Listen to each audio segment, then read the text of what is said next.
Hey everybody, and welcome back to my channel. I wanted to do kind of a different video today. I am actually a few days away from my 1-year anniversary of my spinal fusion that I had. So I kind of thought it might be kind of cool to tell you guys that story in case any of you guys ever have any back problems or have to go through this yourself. So let's start from the beginning. I've always kind of had back issues. I've had a little bit of back pain through high school years, but I think a lot of that had to do with the way that I was growing and the fact that I was always skating around and stuff like that. So I had a little bit of back issues growing up. It wasn't until about 2 years ago that my back started to get really tight, and a lot of that had to do with me lifting a lot of weights, and I don't think I was necessarily always doing proper form and things like that. So I started getting a little bit of back pain. A lot of it was muscle pain, but it stayed pretty much in the same spot. It was around my lower back, and it would really only be a huge problem for me around the times that I worked out. About January of last year, I was having a really bad back day. I think it had to do with just the fact that I was not sleeping in my bed. I was sleeping in my boyfriend's bed, and his back was hurting him, so I had this idea. I was like, oh my god, we should go to a chiropractor. Like, obviously that will help us. And I had no understanding of chiropractors before that. I do want to do a disclaimer here. I am not saying that this is everybody's experience. I know a lot of people who had amazing chiropractors. This just happened to be something that I went through, and I wanted to share it because I imagine that there might be other people who've had similar experiences. I went to, I don't even really want to say a chiropractic place. I went to a health club chiropractor, so I realized that's probably a lot different than a normal chiropractor. This place did no x-rays, no medical history, no experience on me. They did nothing about me except what I wrote, which was a couple of things that they had asked me on a piece of paper. So my boyfriend went first before I did, and the doctor was, I think doctor, was talking to him about his neck and how he was kind of out of line, and they were having a whole conversation about that. And then it was my turn, and the doctor's still talking to my boyfriend the whole time. He didn't really ask me anything. We didn't really have any discussion as to what my pain was or where it was coming from or what I felt. He just kept talking with my boyfriend, and the whole time in the back of my head I'm thinking, this isn't right, I probably should stop, but I've heard so many great things about chiropractors, so I figured, what's the worst that could happen? A lot. A lot can happen. So he was manipulating my lower back and my hips, and I had had a little bit of lower back pain that morning, and when he was moving things around, I could tell it was almost like my body was alerting me, kind of like the instinctual way that our bodies work, that I needed to stop. And I didn't know how to tell him to stop. I think I was just trying to convince myself that like he knows what he's doing. But what ended up happening was he manipulated something the wrong way. I ended up walking out of there in significantly more pain than I had walked in. And I ended up staying in this pain for about 4 months before I went to the doctor, and it was getting progressively worse. When I walked out of the chiropractic office, I had the lower pain in my lower back had migrated to my sciatic nerve, which, if for anybody who doesn't know, is the nerves that go essentially around your butt and down your leg. So I started getting pain there. It got so bad to the point where I was in chronic pain all the time, and I was angry and depressed, and I didn't know how to enjoy anything because even when these amazing moments in my life happened, I was so depressed and in so much pain that I had such a hard time enjoying anything. So I just ended up living this life of nothing. I couldn't do anything, I couldn't enjoy anything. I was getting really cranky and jabby at people that I love. And I realized I had to change it. There was no way I was going to be able to live, I was 22. There was no way I was going to be able to live the rest of my life, and that's, hopefully 60 plus years in that much pain. So I went to my regular doctor, doing an x-ray, and realized that she had told me at the time I had osteoporosis. I had something was very wrong with my lower back. She wasn't sure what it was. She didn't want to tell me anything more than that because she was not an expert in that field. Sent me off to a specialist. And I can't be upset with them, but they didn't really take it very seriously either. They had taken another x-ray, kind of looked at it from a different angle, and they believed that if I went to physical therapy and worked on my core muscles, I would be able to fix the problems that I had. They weren't 100% sure what the problem was, other than, you know, we need to work on your core so that your core can stabilize your back so it's not all my back doing all of the pressure, or all of the holding of my weight. So I went to physical therapy for about a month. So at this point, we're in May, and I can't touch my toes. I'm still in excruciating pain. I'm getting progressively angrier because it felt like nobody was listening to me. And everyone believed that I was over-exaggerating what my problems were, which makes you feel like you are not trustable and that your pain and your suffering doesn't matter to people. And that's a lot of how I felt. So after a month of going to physical therapy and there being kind of the reverse of progress, I ended up getting a little bit worse.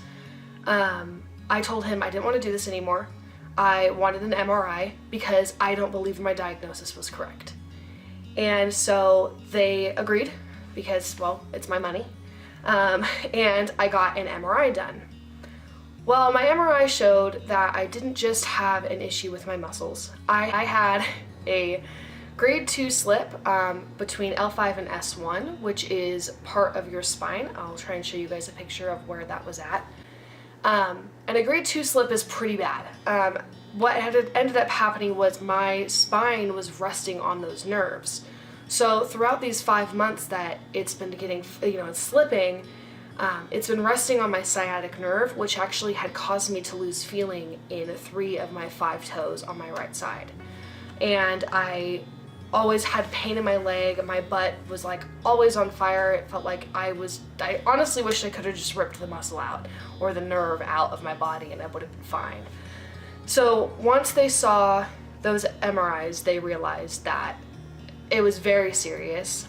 If I ever wanted to have children, I had to have surgery done, because if I got pregnant, where that part of my spine is, the weight of the baby would have caused me to slip probably significantly further, which may have caused damage that they can't reverse.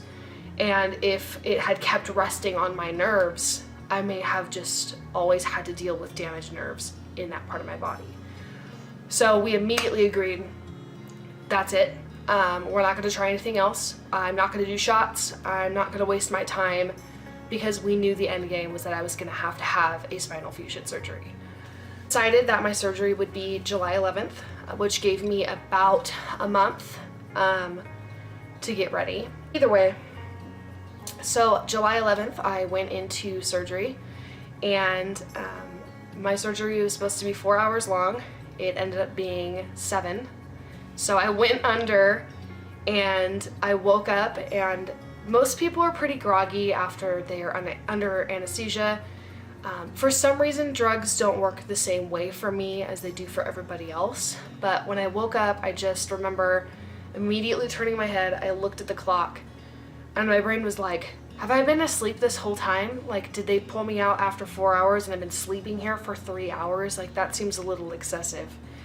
And then, at no point was I really groggy. I very much remember waking up. I think I may have blacked out or dozed off for a minute when they brought me from a post-op surgery room to my actual room that I was staying in.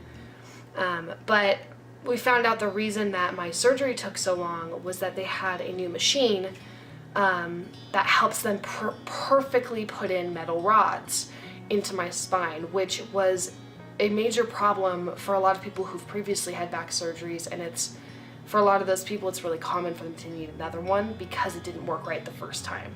So I got extremely lucky that they were able to get it so perfect. And I honestly, if I keep a healthy lifestyle, I should never have a problem with it again, which is such a relief knowing that. I mean, I'm 23 now. I can't imagine having to go through this again in 10 to 20 years. And I hope that I never do, which is one of the biggest reasons I want to get healthy and get to a good weight. So I had my surgery and I was supposed to stay in the hospital for a few days after that. And my hospital stay was horrible. I'm not even going to sugarcoat it. It was horrible. I had nurses who thought I was there for weight loss and didn't know that I had a back surgery and needed a walker to get around. My catheter was left in significantly longer than it was supposed to, causing an infection. I was essentially, my hospital stay was really bad. I ended up waiting like 20 or 30 minutes to go to the bathroom at one point, and after that I just decided that I was not going to wait on these nurses. They had no idea why I was there. And my hospital stay got extended to a full week, so it was really hard. But once I got home, like, I felt so much better. It took me a lot of months to get back to where I wanted to be. I'm still not even there. It took me, I want to say it was like 3 to 6 months to really get back up on my feet so that I could work again. And I'm still in recovery. You know, today is the 3rd, and the 11th will be my 1-year anniversary. And life is different now, but I'm not in pain anymore. And I can't even begin to express to you how good that feels.